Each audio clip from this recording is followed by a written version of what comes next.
गुजरात के सूरत में बदमाशों ने मजदूर को लूट लिया। दो मजदूर एक दुकान पर बैठकर चाय पी रहे थे, तभी बाइक सवार लुटेरे आए और एक लुटेरा बाइक स्टार्ट करे खड़ा रहा। दूसरा चाकू लेकर मजदूरों की तरफ बढ़ा। दुकान पर पहुंचकर फोन छीनने की कोशिश की तो मजदूर ने विरोध किया, जिसके बाद लुटेरे ने चाकू दिखाकर मजदूर को डराया। डर के मारे फोन दे दिया। इससे पहले कोई कुछ समझ पाता, बदमाश चाकू लहराते हुए भाग गए। सूरत पुलिस ने फिलहाल दोनों लुटेरों को गिरफ्तार कर लिया है। उनके पास से लूट का एक मोबाइल फोन बरामद किया है। जो शख्स थे इस घटना में लूट करने वाले, वो दोनों शख्स को जो बाइक यूज़ हुआ वो बाइक, हथियार और मोबाइल जो स्नैच किया गया था वो मोबाइल के साथ दोनों शख्स जो है उनको अरेस्ट किया गया है। दोनों के नाम है, एक है इरशाद उर्फे कानिया कादिर भाई सैयद और दूसरा जो शख्स है वो है अल्ताफ़ खान उर्फे अल्तू सरदार खान पठान। ये दोनों को अरेस्ट कर लिया गया है। स्नैचिंग में गया मोबाइल तो वापस मिल ही गया है, पर उसके साथ साथ दूसरा भी एक मोबाइल मिल गया है, जिसके इन लोगों ने बताया कि ये उन लोगों ने कामरेज विस्तार में से स्नैच किया था, तो उसके लिए भी अलग से क्राइम रजिस्टर करके उसकी प्रोसीजर भी अभी चालू है।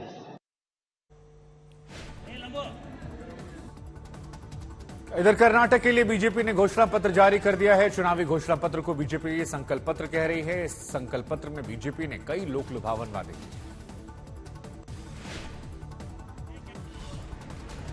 कर्नाटक विधानसभा चुनाव में बीजेपी ने कई घोषणाएं की हैं।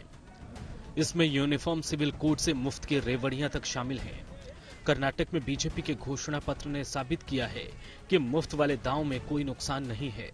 संकल्प पत्र में बीजेपी ने वादा किया है कि इस बार सरकार बनवाइए और मुफ्त सिलेंडर ले जाइए। इसी तरह की बात अमित शाह ने त्रिपुरा में कही थी, लेकिन कर्नाटक में अलग बात यह है कि सिर्फ बीपीएल परिवारों को साल में 3 गैस सिलेंडर मिलेंगे। आधा लीटर मुफ्त नंदनी दूध, 5 किलो मोटा अनाज, बीज खरीदने के लिए किसानों को 10,000 की मदद। घोषणा पत्र में बीजेपी ने यह भी कहा है कि 10 लाख परिवारों को मकान देंगे। संकल्प पत्र में वादा यूनिफॉर्म सिविल कोड का भी है। जेपी नड्डा ने कहा कि हम जो कहते हैं वो करते हैं। उन्होंने कांग्रेस पर पलटवार भी किया। अब ये कांग्रेस पार्टी और इन लोगों को ये ऊपर ऊपर रहने की आदत हो गई, ये हवा में रहते हैं, इनको जमीनी सच्चाई की मालूम नहीं है। इसलिए ये मैनिफेस्टो इनके यहाँ एक पुलिंदा होता है, गारंटी वो दे रहा है जिसकी वारंटी नहीं हो। अब आप हमसे पूछोगे राजस्थान में क्या हुआ अनएम्प्लॉयमेंट अलाउंस का, आप पूछोगे महिलाओं को सशक्तिकरण के लिए 2,000 रुपए देना था, आज 6 महीने बाद इलेक्शन आने वाले हैं, अब क्या हुआ आपको मालूम है। छत्तीसगढ़ का क्या हाल है आपको मालूम है। तो ये लोग जब चर्चा करते हैं तो देना तो कुछ है नहीं, वायदे किए चलो, हम जब कहते हैं तो करके देते हैं। कांग्रेस पार्टी भी आज कर्नाटक के लिए अपना घोषणा पत्र जारी कर सकती है। हालांकि कांग्रेस ने पहले ही अपने कई वादे सार्वजनिक किए हैं, लेकिन आज लिखित तौर पर वादों का पिटारा खुलने वाला है।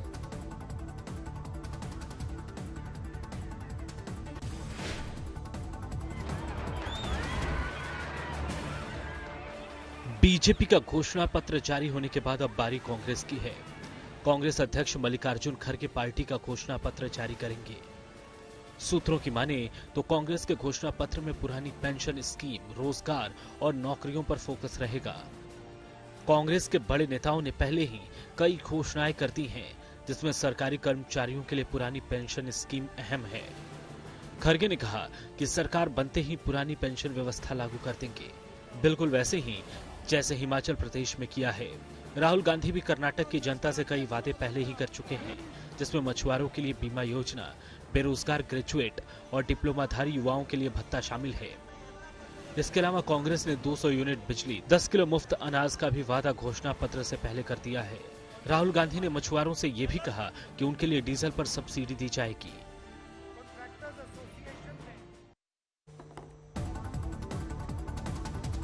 10 मई को कर्नाटक में विधानसभा के लिए चुनाव है। प्रचार के लिए केवल 6 दिन बचे हैं। 8 मई को चुनाव प्रचार समाप्त हो जाएगा। प्रचार के आखिरी सप्ताह में सभी दलों ने पूरा जोर लगाया है। पीएम मोदी आज 4 चुनावी कार्यक्रम करने वाले हैं।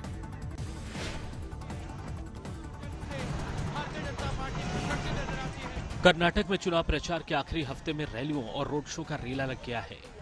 आज प्रधानमंत्री मोदी कर्नाटक में 3 रैलियां, 1 रोड शो करेंगे।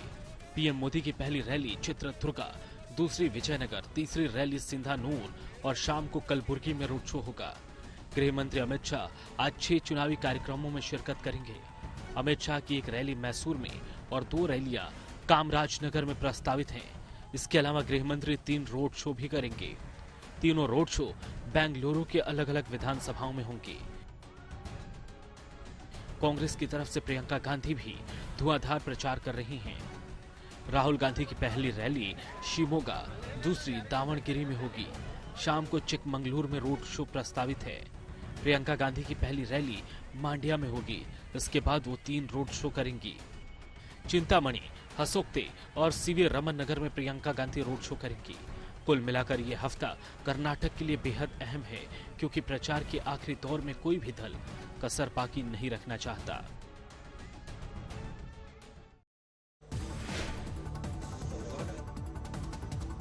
उत्तर प्रदेश निकाय चुनाव प्रचार का आखिरी दिन है। 4 मई को यूपी में निकाय चुनाव के पहले चरण की वोटिंग है। पहले चरण में यूपी के 9 मंडलों के 37 जिलों में वोटिंग होगी। इसमें पश्चिम से लेकर पूरब, बुंदेलखंड तक के जिले शामिल हैं। पहले चरण का प्रचार खत्म होने से पहले सीएम योगी ने लगभग हर मंडल में प्रचार किया। समाजवादी पार्टी की ओर से अखिलेश यादव ने कल लखनऊ मेट्रो का इस्तेमाल चुनाव प्रचार के लिए किया। लखनऊ में 4 मई को वोट डाले जाएंगे। मेट्रो में सफर के बाद अखिलेश ने कहा कि योगी सरकार ने कोई भी काम नहीं किया, जितना मैंने बनवाया था उसके आगे एक पिलर भी नहीं बना। तो योगी आदित्यनाथ विकास और कानून व्यवस्था के नाम पर वोट मांग रहे। सीएम योगी आज प्रयागराज में प्रचार करने वाले हैं। मोदी सर ने विवाद पर आज राहुल गांधी के लिए अहम दिन है। गुजरात हाईकोर्ट में आज राहुल गांधी की अर्जी पर सुनवाई होनी है। राहुल गांधी ने आज सूरत सेशन कोर्ट के फैसले को आज चैलेंज किया, जिसमें वो उन पर सभी की निगाहें। इधर आपको बता दें कि पिछली सुनवाई में दलीलें जो पेश हुई थी, उसके बाद कोर्ट ने राज्य सरकार को पक्ष रखने कहा था। आज फाइनल बहस होगी, उसके बाद कोर्ट का फैसला आएगा। अगर राहुल गांधी की सजा पर रोक लगती है तो सांसदी बहाल हो जाएगी। चुनाव लड़ने पर रोक जो है वो हट जाएगी। साथ ही दिल्ली में रहने के लिए एक बार फिर सरकारी आवास मिल जाएगा। राहुल गांधी को 2 साल की सजा हुई है।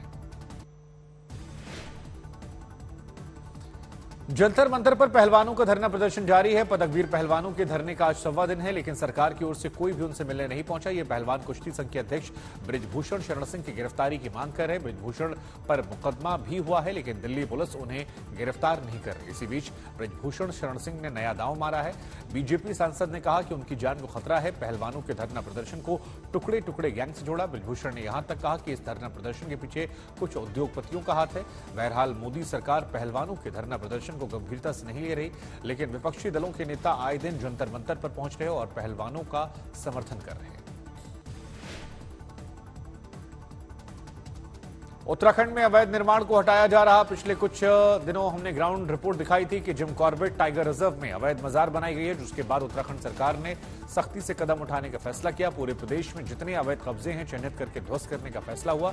हरिद्वार, देहरादून में प्रशासन ने कई मजारों को तोड़ा, कई और तोड़ी जाएंगी। ये मजारें सरकारी जमीन पर कब्जे की नीयत से बनाई गई थी। उत्तराखंड सरकार के मंत्री सुबोध उनियाल ने कहा कि 330 से ज्यादा अवैध निर्माण चिन्हित किए गए, जिसमें मंदिर, मस्जिद, मजार और गुरुद्वारा शामिल है। सभी को ध्वस्त किया जाएगा।